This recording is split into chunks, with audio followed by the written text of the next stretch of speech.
issues. This waking up is hard to do. They say that waking up is hard to do. It's hard enough to turn off the tube. Don't say maybe I can. Instead of waking up, I think I'll stay in couch potato land. Couch potato land. Yeah. My challenges, They make me wiser. They help me grow just like some fertilizer. Wish I could grow without doo-doo. This waking up is hard to do. Yeah! Don't you agree? This waking up is hard to do. Sometimes it seems like it's easier to just stay asleep in my own little personal dream. Thank you. Yes, thank goodness. I'm changing my mind. So welcome to A Course in Miracles. And it's called a miracle because it's a course in changing our way of looking at things. And the Course in Miracles teaches that if we change our way of looking at things, it's a miracle. So that's why it's called A Course in Miracles. And the only guidelines to the course is you don't have to believe it, you don't have to accept it, you don't have to welcome it. Some of the ideas you may actively resist. Yeah, and some of the ideas, you will find hard to believe. And guess what? And others may seem to be quite startling. I say some of these ideas may seem to be quite startling. Do you know you are not asked to judge the ideas at all? You are not asked to judge the ideas at all. Their use will give the ideas meaning to you and will show you that the ideas are true. If you use it, you will see that the ideas are true. So here are a few Course in Miracles lessons that I think are really cool to listen to. You do not perceive your own best interests.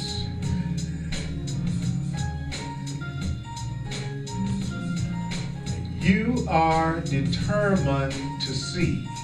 I am determined to see. These are some of the Course in Miracles workbook lessons. And another one is, I am determined to see things differently. I am determined to see things differently.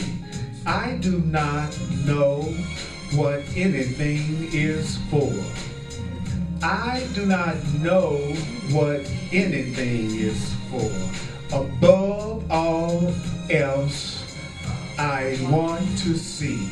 Above all else, I want to see things differently. Do you have some things in your life right now that you know that you need another way of looking at? You have to make a stand. Take a stand and tell yourself this.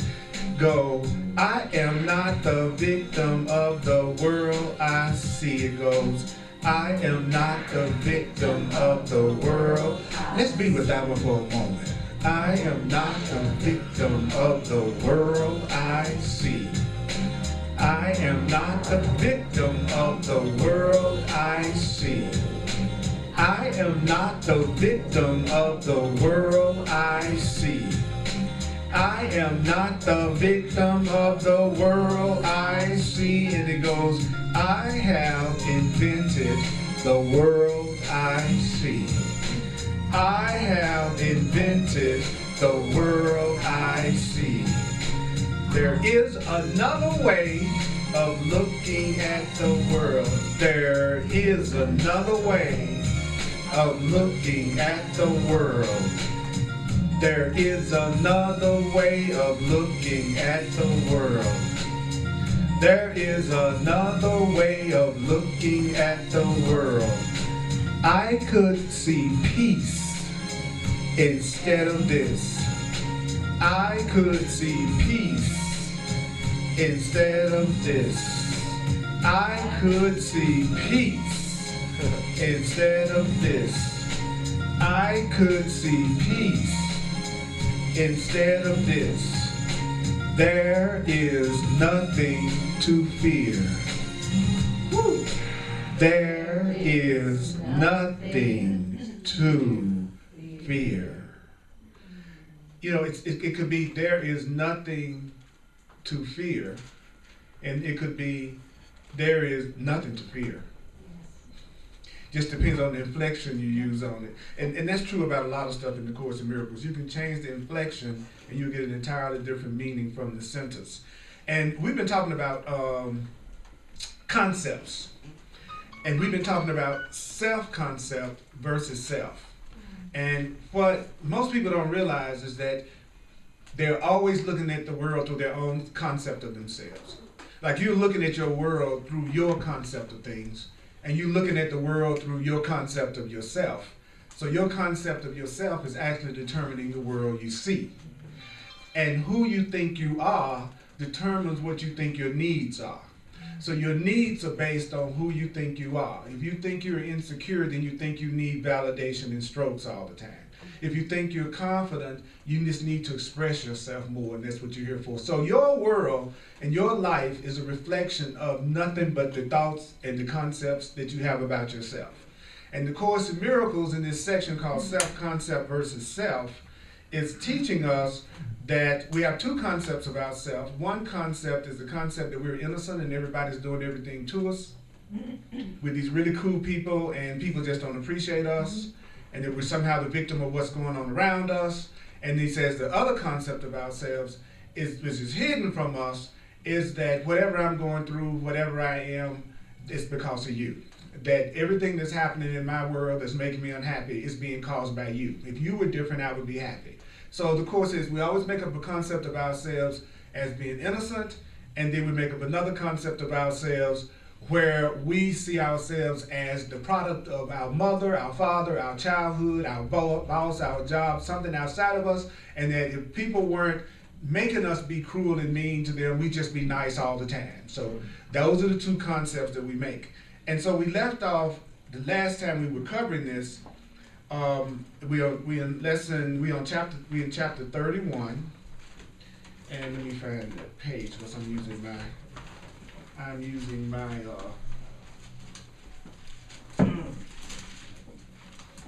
anybody already there? Is it 6:45? 6:45. Okay.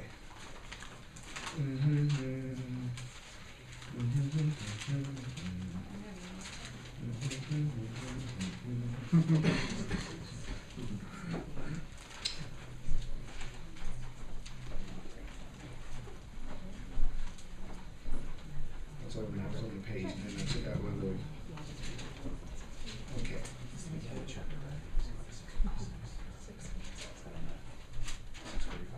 Self-concept versus self. 656. 656, thank you.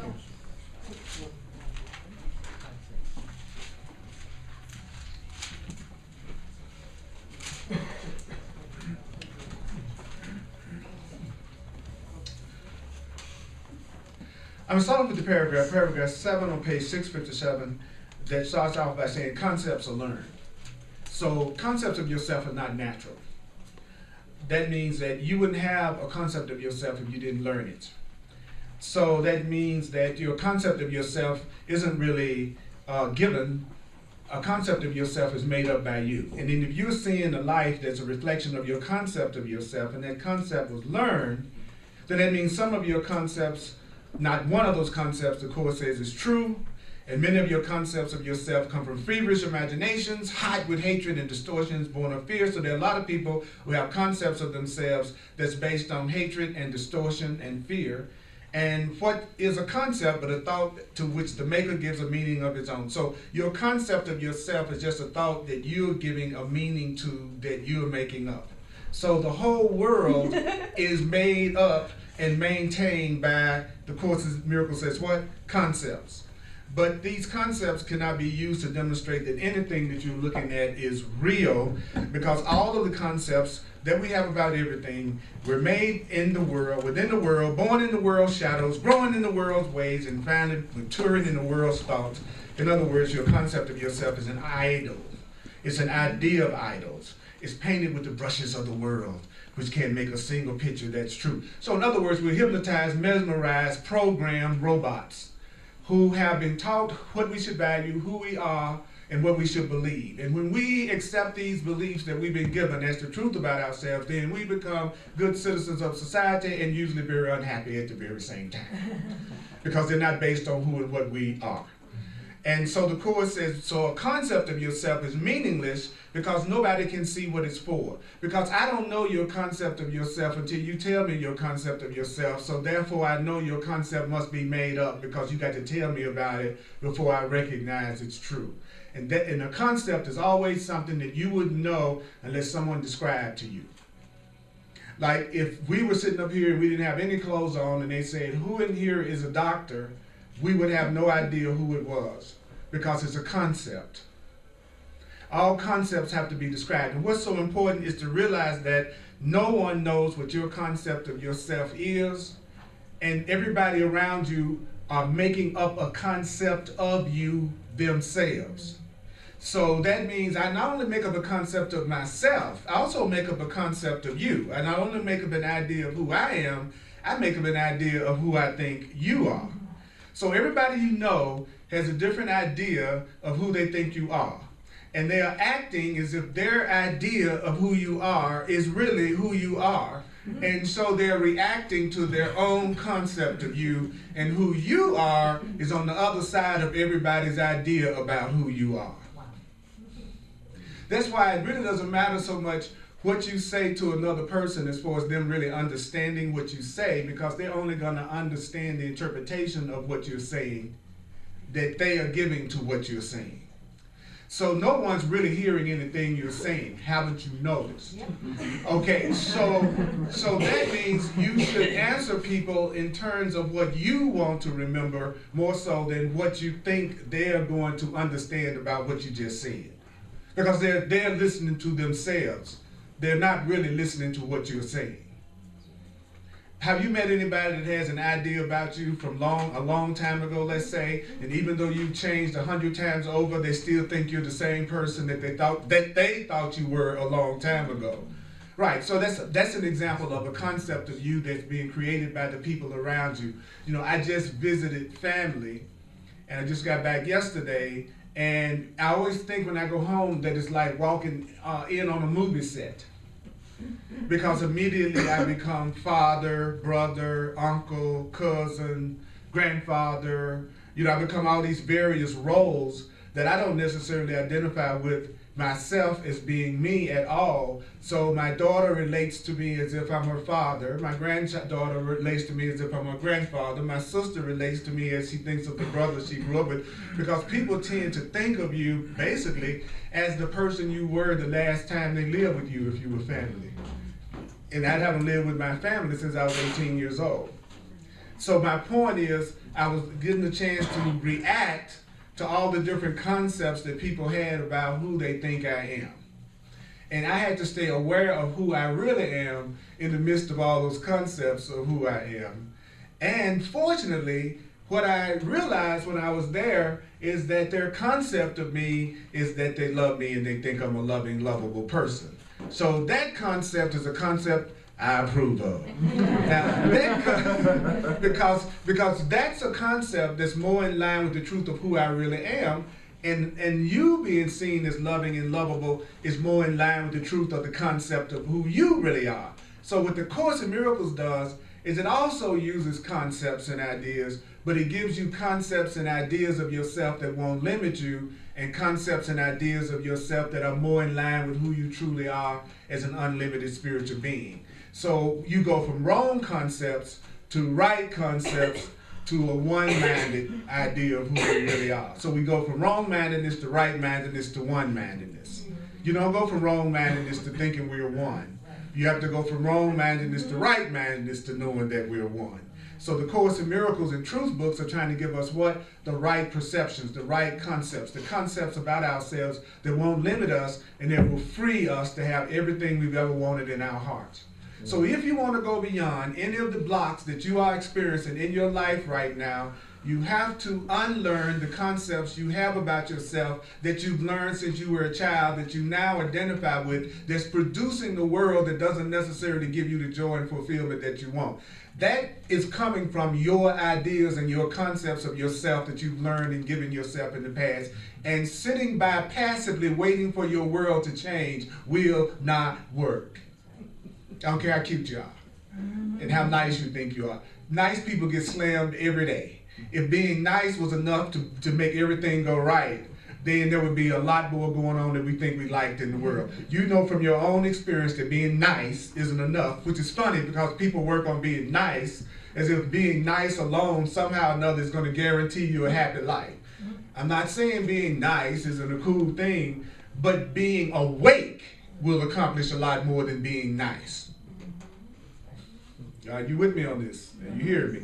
Okay, so it goes on to say to us the concepts of the self is meaningless, and the reason why your concepts of yourself are meaningless is because nobody can see what it's for, and so therefore cannot picture what it is.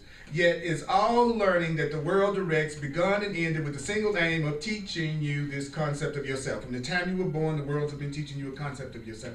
I'm a woman, so therefore I have all of these beliefs and ideas that go with being a woman. I'm a man, so there are all these beliefs and ideas about going with the man, so go with being a man. So all my concepts about being a man can sometimes clash with your concepts about being a woman. And what's really clashing are the concepts.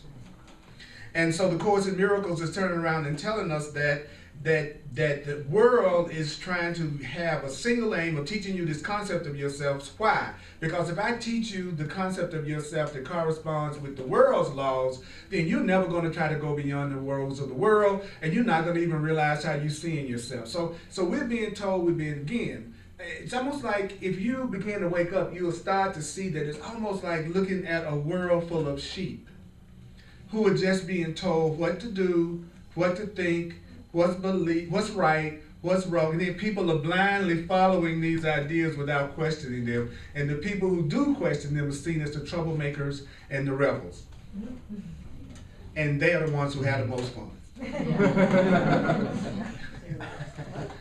Every time, because in most cases they're following their heart instead of following what someone has laid out for them that they should do.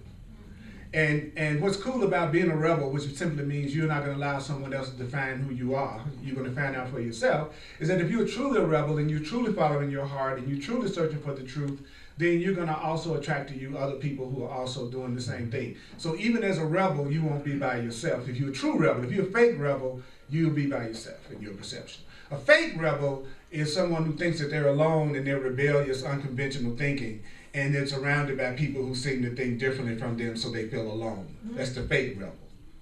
Because if you're truly about whatever you say you're about, you can never be alone in it, because it's impossible to be in anything alone. And anytime you really believe something, you're going to draw and create other people in your reality that are exactly the same way. So if you say you believe something and you're alone in it, you might want to check whether or not you really believe it as much as you say you do. If you say you're really this open-minded person, but you're surrounded by closed-minded people, you might want to check in to see if you're really as open-minded as you think you are, because you can't be alone in anything. Wow. So, the Course in Miracles says, now the Holy Spirit, which is the part of you that loves you, must find a way to help you see that your concept of yourself must be undone. If there's going to be any kind of peace of mind, your concept of yourself must be undone.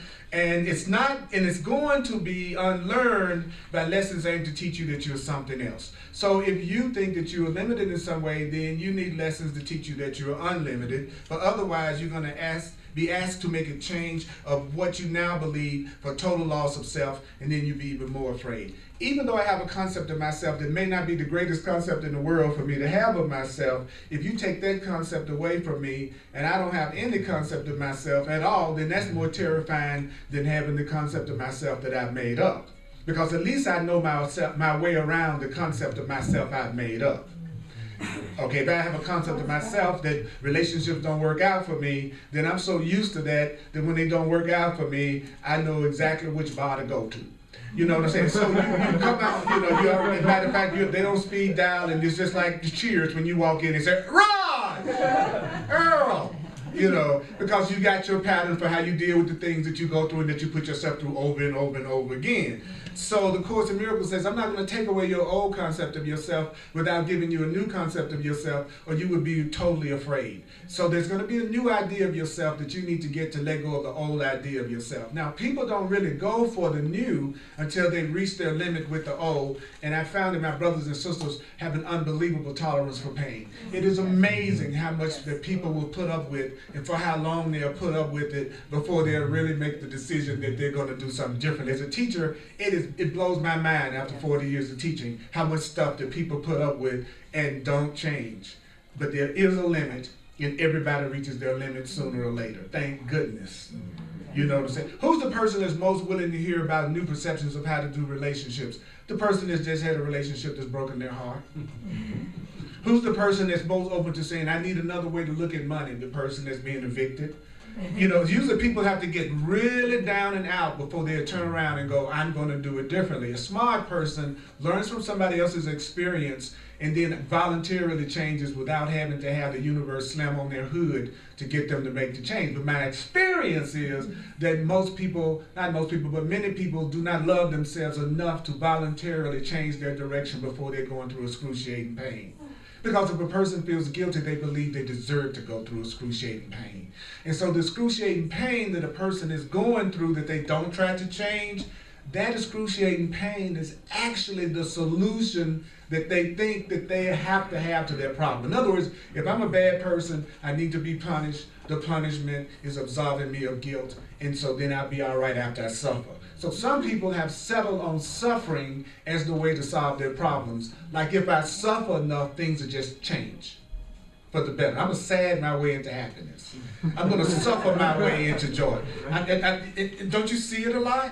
It's like I'm going to be more miserable today than I was yesterday, and then miraculously my life is going to change. You know, I'm not going to do anything differently, but miraculously my life is going to change. And the truth is teaching us, no, just like you learn the concept of yourself that doesn't bring you joy, you got to learn the concept of yourself that does bring you joy. But the positive thing is, when you start to learn things that are based on the truth, it doesn't take as long to get the result as it did to all the things that you were going through because you didn't learn the truth. So the correction, the undoing is faster than the doing. You know what I'm saying? Unraveling a ball of string doesn't take as long as rolling it up. Demolishing a building doesn't take as long as constructing it. So the undoing process does not take as long as it took to get in the fix to begin with. That's good news. I just thought I'd let you know. That's good news. Just in case you missed that, that's good news. Okay. Okay, I just want to let you know. Okay. So any questions about what I've said so far before I go to the next paragraph? Because I really want to go deeper and deeper in sharing what the Course in Miracles book is saying, because what I've noticed is that most people haven't read the Course in Miracles book, so they need to, in the Course in Miracles class, I'm going to do something radical, which is the Course in Miracles. Okay. Because what it says is incredible. So any questions or comments about anything I've said so far? Yes. Well, just one thing, early on in the lessons when he said, just watch these thoughts as an uninteresting parade, right? Just casually, dispassionately. Right. Most people, if they knew to do that, they wouldn't feel guilty that they acted unlovingly. They wouldn't have to punish themselves. They wouldn't have to bottom out. Just stop and drop and go, meaningless thoughts create a meaningless world. I'll just watch this uninteresting parade and give it no meaning. Because if you don't buy into it, don't touch it, it doesn't touch you. Right, and this is what I was talking about last week, that you're supposed to watch your thoughts as if they're an odd parade. Just walk, I'm not enough, things don't work out for me, I might get fired, I might get laid off, I can't walk down Colfax. You know, like you're watching, it's like you're watching the thoughts that are going in front of you. And the Course is saying, you look at them, you embrace them, but you don't judge yourself by those thoughts. And most of all, you don't grab them. You know, it's like the parade's going by, you don't grab the people that's marching. Okay, so as you watch your thoughts go by, stop grabbing them. Because if you don't grab the anger thought will march off. If you don't grab the fear thought and start analyzing it and judging yourself by it, it's going to leave anyway. They're like clouds. If you don't grab them, they'll eventually go. Stop trying to work on not having those kind of thoughts and work on not giving them any meaning and letting them go past you. Because some people think if they're on a spiritual path, it means you're never going to have fearful thoughts. You're never going to have negative thoughts. You're going to always be just feeling cheerful all the time. And so the minute you have a bad day, you freak out because somehow you told yourself you should just feel good all the time if you're on a spiritual path. When the truth is you're going to have all kinds of thoughts that are going to come up as long as you're here. It's how you deal with those thoughts that's going to make the difference in your peace or not. So give up this thing of, I'm not going to have nothing but positive, loving thoughts all the time right now. You got to let the parade does eventually end. There's no such thing as the eternal parade. It will end. Unless you are the one that starts to grab the people and the things that's in the parade. Then you make it stick around. All right? So the course, okay, so anybody else, any comments, any thoughts before I go on further? You're totally clear about everything that you heard. If I gave you a test, you would know exactly what I just got to saying. You totally got it down. So what's creating your life and what you think is going on in your life? Concept. You're a concept of yourself. Yes.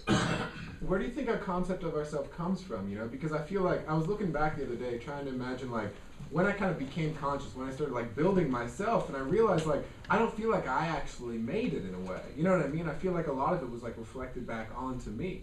You know what I mean? Well, my concept of myself feels more like a reflection than something I like. Actually, your concept of yourself came from you because ultimately, even if the concepts looked like they were coming from somebody else, at some point you accepted them as true. Mm-hmm. Yeah. So at the point that you accept them as true, that's when it becomes you giving yourself that concept. That's what I was saying about we can have people around us saying anything and everything they want to say, but it doesn't have to affect you personally until you accept it and you go into agreement with it and you go, that's true. You know, so, and then where did our concepts of ourselves come from? Every single solitary thing, everywhere from the day we were born, from TV to radio to newspaper to ministers to pastors to friends to parents. Everybody was ceaselessly telling us what's right, what's wrong, what's true for us, and what's not true for us. Now, what's really amazing that I noticed in being a teacher of metaphysics and spirituality is that many people will come who say they no longer believe those things to the point that they are rebellious about it, but then when you observe them, you still find that they're feeling guilt that's based on the old concepts that they say they don't believe anymore. And they don't see the paradox of that. You know, I realized that those were just concepts that's not true about me, then why am I still getting upset when somebody says something about the way I look? If I realize that's a concept and it's just a concept that someone's giving me and it's not true, and that's what I realize right now, then I could use the truth that I'm learning right now. No matter what I learned in the past, I can use the new thing I'm learning right now, right now. And what is the new learning that you're learning right now? The new learning that you're learning right now is that you're innocent, that you're sinless, that you're guiltless, that you're powerful, that you're creative, that you're loved, that you're not alone, that you have an infinite creator that loves you, that you can have anything that really you want in your heart because you are a powerful being yourself.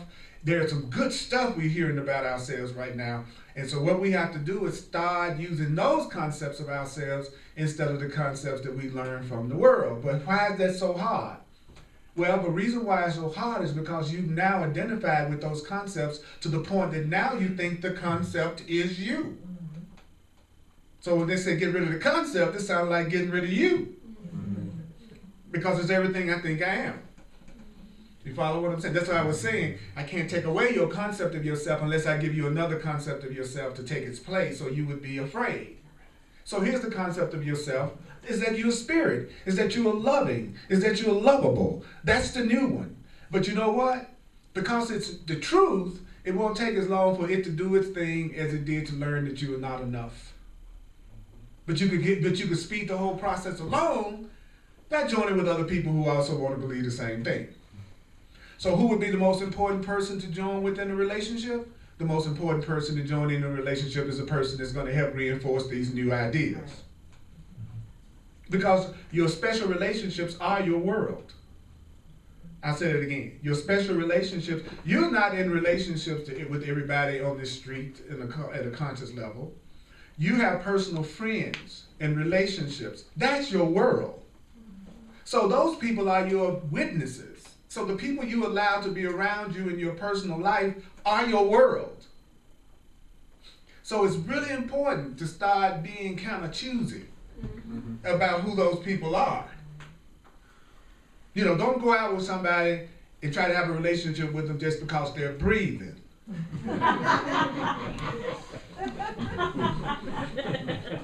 And look, damn good. That's right. That's right. And for some people, even breathing isn't necessary. You know, depending, you get them in that first 48 hours. You know. Find a woman that don't talk back.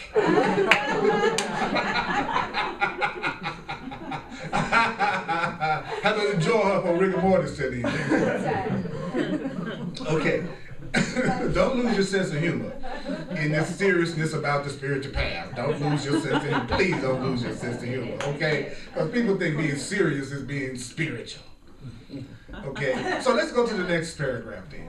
Okay, it says, thus are the loving spirits or the Holy Spirits or your higher selves, lesson plans arranged in easy steps. So how can I tell if the Creator is behind the plan? It's arranged in easy steps. And that means that there may be some lack of ease at times, there may be some distress at times, but there won't be a shattering of everything you've learned. So when you get on the spiritual path, there are some easy steps, but there will be some stress sometimes because you're letting go of all your ideas about what you think you are, and you're beginning to get a new idea. There's just a retranslation of what seems to be the evidence on behalf of the way that you see yourself. So let's consider then what proof there is that you are what another person made of you. So let's just do a little experiment. Let's take a look at, you think your daddy did it to you, your mama did it to you, your teacher did it to you, your maid did it to you, and you would be different if you had more money when you was growing up and you was cuter, or whatever your mind tells you. The Course says, for even though you don't yet perceive that this is what you think, that you are what somebody else made of you, you surely have learned by now you behave as if you are what somebody else has made of you. So I ask you this question, does the other person react for you? Does the other person know exactly what's going to happen to you? Can the other person see your future and ordain before it comes what you should do in every circumstance? A person who can do those things must have been a person who made the world as well as you. So if the people around you, they do not react for you, they don't know exactly what's going to happen to you, and they can't in detail ordain your future, then they don't have anything to do with how you are today. All right, so that you are what your brother made of you seems most unlikely. So even if I am what my parents made of me and what the world made of me, the Course says, then who gave my face of innocence to me? You know, if I'm seeing myself as a pretty cool person that's a victim of everybody else, who gave me that idea that I'm a pretty cool person with everybody else doing it to me? Then he says, is this my contribution? Am I the one who made this concept of myself? And who's deceived by all my goodness? Who is it that's attacked by all my goodness? So let's forget how stupid the concept is that the way you are today is somebody else's responsibility, especially if you're an adult, because no matter what influence anybody seems to have on you in the past, you're a grown person now. You can choose another way of looking at yourself today, so there's no excuse. You got to get off your story about your parents, about your race, about your gender, about all those things that doesn't fly anymore when you say you want to wake up to who you really are. Actually, all of those things were to your advantage because they created the person that's willing to sit in this room and say, I want another way to look at it and I want to be a more loving person. So really your past blessed you regardless of how horrible or how wonderful you think it may have been. It brought you to right here, right now, wanting to love yourself more. So let's just bless our past and just let it go and just say real loud together now, kiss my past. Kiss my past. Kiss my past. That's right. That's what you want to do. All right. How many of y'all got a nice round past out there? A few of y'all have. It's evident. I can see it. All right. Okay. All right. So don't lose your sense of humor. Don't look at. I'm not sitting up here trying to do anything by just being Earl. That's all I'm gonna be. So the Course in Miracles says, so let's look at the concepts foolishness. I want you to think of this. Okay, here we go. There are two parts to what you think yourself to be. There are two parts to what you think yourself to be. If one part of what you think yourself to be was generated by another person who was there to make the other part of who you think you are, and from whom must something be kept hidden. In other words, if the world is evil, then there is still no need to hide how cool you are. Even if it looks like everything in the world is crazy and everybody in the world is crazy, then why hide your sanity? You don't have to hide your joy. You don't have to hide your intelligence. So I might say everybody out there is insane and I wish they were different, but that doesn't mean I have to hide the fact that I am sane, or that I'm trying to be loving, or I'm trying to be a pleasing person, or that I'm trying to be something that's beneficial to everyone. So yeah, so let's say everybody else is the problem and you look at it that way, then why are you hiding what you made up? If you're so cool, why are you hiding it? If you're so nice, why are you hiding it?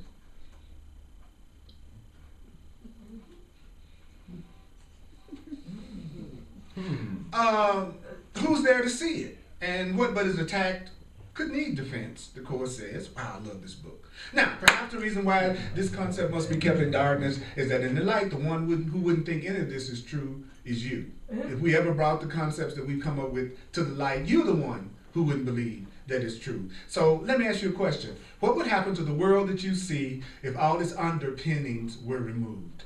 What would happen to the world that you see if all the beliefs underlying it were removed? Now, your concept of the world, the Course says, also depends on your concept of yourself. So your concept of yourself also creates your concept of the world. And so the Course says your concept of yourself and your concept of the world would both go if you ever raise any one of them to doubt. That's right. Like if I don't think I'm a lovable, loving person and I raised that to doubt, and then I started to recognize I was a loving, lovable person, then my concept of the world would change also. And the minute I see myself as a loving, lovable person, you know what happens? The world seems to be a loving, lovable world. I was on my way to Memphis and the jet was going, and we were like on the way there, and the pilot came on. He says, well, we're having a mechanical difficulty. Now, you don't want to hear that when you're 30,000 feet up in the air. There's something about that doesn't quite fly. Right? So, literally. And he said, we're going to have to turn around because we noticed something with the plane, and you might not be able to land, and just little stuff like that. So, and what happened was, like you kind of wonder how you would react if you heard something like that, right? What was amazing to me was that I was strangely very, very, very, very calm, much calmer than I ever would have thought I would have been, because we had to turn around. Then even when we landed, there was fire trucks around. And because we were doing an overweight landing, we still had a ton of fuel. They hadn't been burned out, so we could have landed it. Mm-hmm. Yeah. See, I'm too guilty to die. So I don't worry about it. Okay, I ain't getting off that easy. Okay. That's why I don't worry about that kind of stuff. Oh, no, that'd be too easy. No, buddy, you got some lessons to learn here. You ain't going nowhere yet. Nah, death ain't getting you out of this, so I'm sorry. So anyway, and what most people were upset about was the fact that they wasn't going to get to Memphis on time. It's like they were more upset about that than they were about the idea that the whole plane crashed, right? And what I noticed was that I immediately went to the realization of, at this point, you're totally surrendered. So you just as well do what I did, which is, listen to P-Funk. So I needed some good George Clinton, Parliament, Funkadelic Funk, right there, But everything turned out all right, and I got to Memphis. It was all fine, and I realized that 90% of the things that I'm afraid of never happen, and 90% of the things that I've always been afraid that would happen to me never happen. And so I asked myself, wow, think of all the wasted time that I spent on worrying that I could have been enjoying myself. So now I'm trying to get conscious of that 10% of it is what life seems to present you with, 90% is your reaction to it. So 90% of your happiness is based on your reaction to what's happening. It's never like there's a whole lot of stuff happening. That's what we're upset about, because there ain't nothing happening. You know what I'm saying? So the truth is telling us that if you change the way you looked at yourself, then your world would change. Everybody was friendly, everybody was loving, everybody everywhere is friendly and loving. 99% of the time in my physical reality, everybody is friendly and loving, no matter where I go, no matter what I do. And people used to say, of course it's going to be that way because you're hanging out with people in the truth. It's like, no. Everywhere I go, everyone I'm around tend to be more loving now because I've changed my idea of myself. And so the world seemed to have changed around me just because of that. That's the easiest way to change the world, is to change your own ideas about yourself. That's the easy way, right? So the Course in Miracles says the Holy Spirit, your loving self, doesn't seek to throw you into panic. God isn't trying to throw you into panic. The Spirit is merely asking if a little question might be raised. I don't want you to panic. I just got a little question I want to ask y'all. Now, here's the questions. It says there are alternatives about the thing that you must be. In other words, you might be the thing you chose to have the other person be. You hear that a lot of times. You know what I'm saying? What I see in you is really in me. I'm really like I see you as being. Got that one? Yeah. He says this shifts the concept of the self from being totally passive and at least makes way for active choice, which is some acknowledgement that some interaction must have entered in. There is some understanding that you chose for both of you. The way I see me is the way I see you. The way I see you is the way I see me. That's not passive. And so the Course in Miracles says what the other person represents has a meaning that's being given by you. So I'm making up the meaning that you all have for me. And then the Course then goes on to say it also shows some glimmering of sight into perception's law. What is perception's law? Perception's law is what you see reflects the state of the perceiver's mind. What you see is reflecting your mind. What you see is reflecting your mind. What you see is reflecting your mind. But it's very important to realize that what you see is not reflecting you. What you see is reflecting what you think, but what you see may not be reflecting you. That's a big difference. You know, how I see you is what I am is not true. How I see you is how I think. But it's not necessarily a reflection of who you are. So what you're seeing in the world is what? Just a reflection of your state of mind. Okay, so the Course then goes on to say, so who was it that did the choosing first? In other words, if you are what you choose to see somebody else as being, if you are what you see somebody else as being, then that means there must have been alternatives for you to choose among. If you're the one that's choosing how you see everything, then you had a lot of different choices you could have used about how you wanted to see everything. And so the Course then says the alternatives are there for you to choose among, and somebody must have first decided on the concept to choose and to let the rest of them go. In other words, if you are what I choose to see you as, and if I am what I choose to see me as, I could choose to see you as wonderful, horrible, selfish, unselfish, loving, fearful, angry. In other words, there are a lot of choices I got for how I could see you. So who's the one that's choosing? Who's choosing to see you the way you see you? Me. You are. So it's you choosing it, and then you letting all the other concepts go. So even though this step has gains, that it looks like you're the one that's choosing how you want to see yourself, and you're the one that's choosing how to see everybody else, he says this approach doesn't yet approach a basic question. And this question is this: something must have gone before these concepts of the self. Something must have done the learning which gave rise to the concept of yourself. In other words, who is it that's choosing to see you and to see things the way you see things? Who is that? What is that that's choosing to see you the way you see you right now?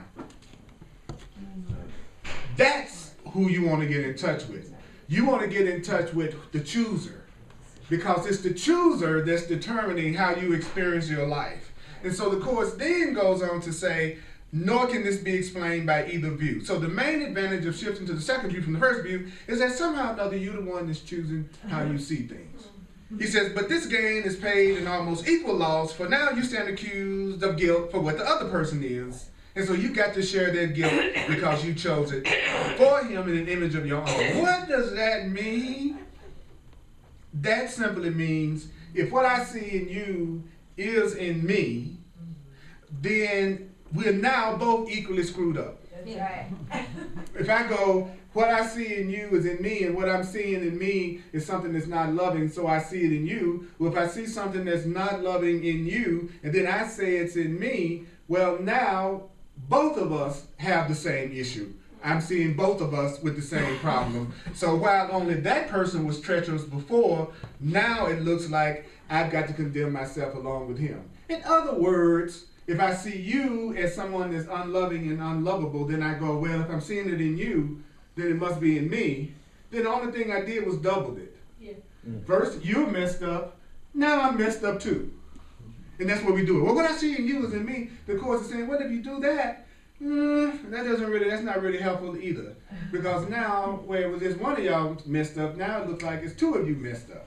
So your concept of yourself is going to be a great preoccupation. Who you think you are is going to be a great preoccupation. And everybody believes that they must find the answer to the riddle of themselves. So everybody's walking around going, who am I? Who am I? Where did I come from? Where am I going? And the Course in Miracles says your peace can be seen as nothing more, salvation can be seen as nothing more as the escape from concepts. If you want to be happy, he's saying you got to escape from your concepts. You got to escape concepts. If you want to be peaceful, you have to escape concepts. It says, now, when you begin to wake up, he says you stop being concerned with so much with the content of your mind. That if you want to be happy, you'll stop being so concerned with the content of your mind, but you will start to be focused on the idea that your mind thinks. And if your mind thinks, then your mind has choice. And if your mind has choice, then your mind can be shown that different thoughts will give you different consequences. So let's go back one more time. Stop being so concerned with the content of your mind now. What the Course is telling us is that that's not the real issue right now. The real issue is for each and every one of us to recognize that I can think. And since I can think, I can be given different thoughts that will give me different consequences. So your mind can learn that everything you think, listen to this, everything you think reflects the deep confusion that you feel about how you think you were made and what you think you are. Woo! And your concept of yourself vaguely tries to answer that question. So stop seeking yourself in concepts.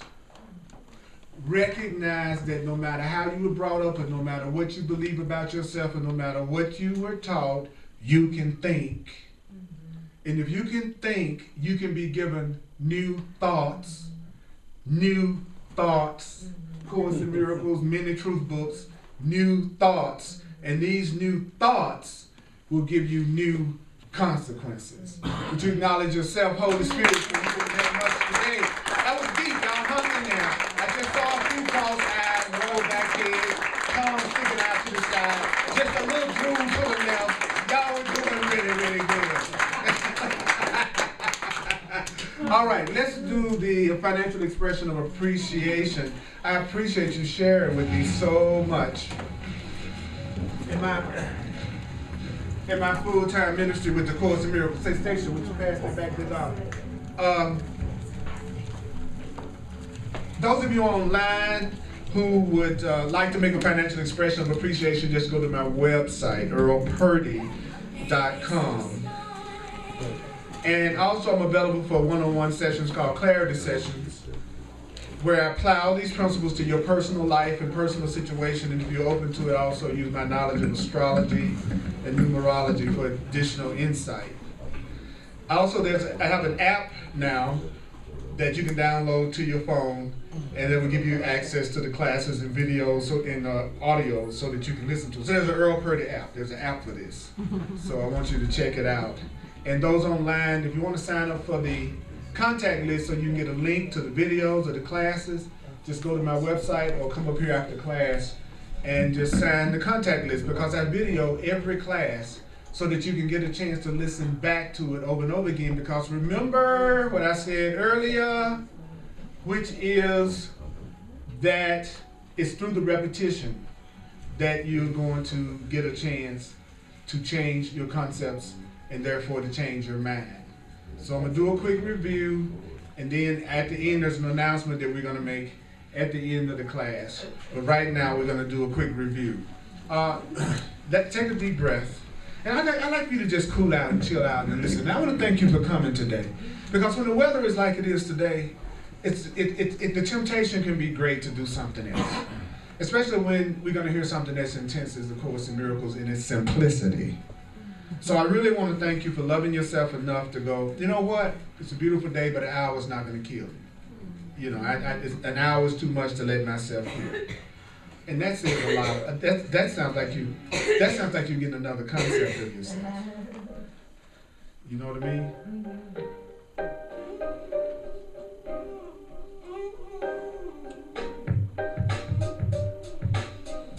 Take a breath. Do you want your peace? Do you want the happiness that you say you want in your life? Do you want the peace and the happiness that you say you want in your life? This is what you do. Your peace and your happiness will come from escaping the concepts you have learned from the world. You have to let go of the concepts you have learned from the world that tell you that you are guilty and that you don't deserve to be happy, that tell you that you cannot have abundance and joy at any level. Tell yourself, you bless the world because you bless yourself. I say, you bless the world because you bless yourself. And so when you leave from here today, tell yourself that you deserve abundance today. Now, stop concerning yourself with what you learned in the past. Stop concerning yourself with what you learned in the past. But tell yourself, my mind thinks. My mind thinks. And what can think has choice. What can think has choice. What can think has choice. What can think has choice. What can think has choice. What can think has choice. And what can think can be shown that different thoughts have different consequence. Different thoughts have different consequence. Now within the Course in Miracles, you have a book full of new thoughts that will give you a new consequence. A whole book, a whole teaching that will give you new thoughts that will allow you to experience everything you've ever wanted to experience in your life. Right before you are the ideas and the concepts that will change your life. You don't have to make them up.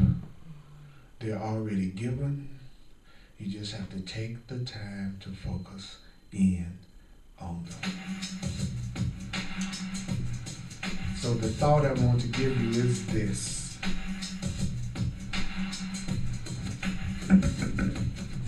Different thoughts have different consequences. Different thoughts have different consequence. A different thought has a different consequence. And this is the thought I want you to end on today. I am entitled to miracles. I am entitled to miracles. Let's see. I am entitled to miracles. Yeah. I am entitled to miracles. I am entitled to miracles. I am entitled to miracles. Thank you, brothers and sisters. Thank you for coming out today, Tuesday night. We're going to have the Way of Mastery, an awesome class. And there's a special announcement that CJ wants to make to you all right now.